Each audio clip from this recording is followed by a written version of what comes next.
Thanks so much for being with me, General. So the Russian Defense Ministry, I want to start with this attack this morning on these Russian bases, right?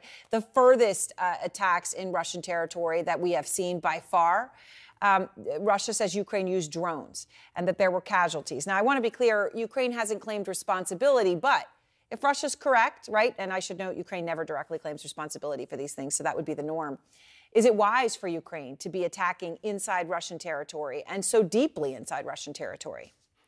Aaron, I think it's essential that Ukraine be able to strike back against the source of the attacks that are murdering thousands of innocent Ukrainian civilians.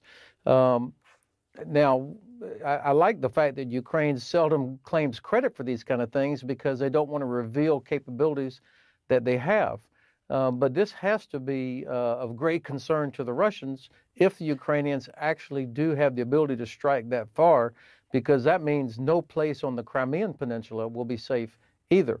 And also for the Ukrainian people who are getting shelled, rocketed every day and sitting tonight in a cold, dark apartment building, to know that some Russians are feeling it on the other end, that has to also be a powerful psychological boost.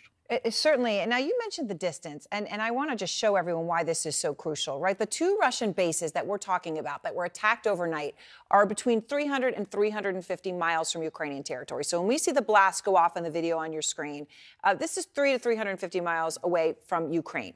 The drones that we know Ukraine has in its arsenal do not travel that far. But we saw something, General, and that was that this weekend, Ukraine's state-owned weapons manufacturer announced that it successfully completed tests on a new kamikaze drone with a range of more than 600 miles, okay? That would easily enable them to do this, and I'll show everyone a photo of the drone. So again, we don't know if it was used in this attack. But General, if it was, and Ukraine has successfully now on its own, right, the U.S. isn't giving it the capability to strike that far, preventing them, in fact, from doing so. Yeah. If they now have the ability to have their own drones that can go 600 miles into Russia, what does that mean? And what do you think happened at these bases? Well, first of all, it would not surprise me if Ukraine has, in fact, developed this capability. Remember, during the time of the Soviet Union, Ukraine was the heart of the defense industry of the Soviet Union. So you've got a foundation of engineers and scientists and technical capabilities. So I would not be surprised if they do, in fact, have that.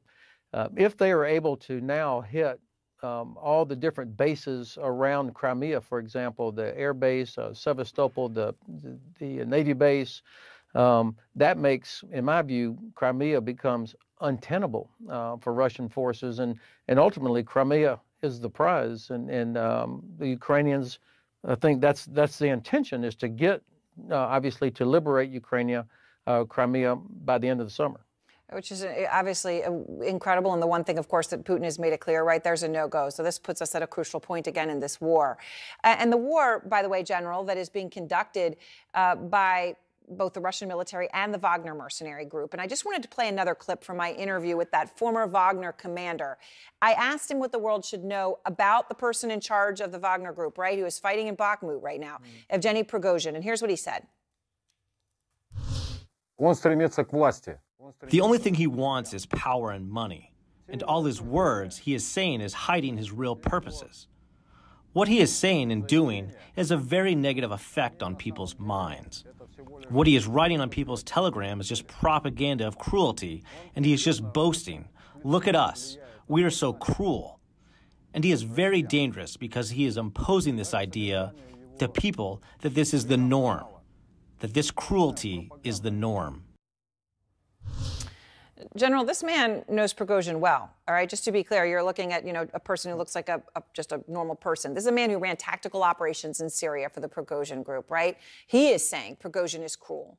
What does it tell you that this man, Prigozhin, is in charge of more and more of this war?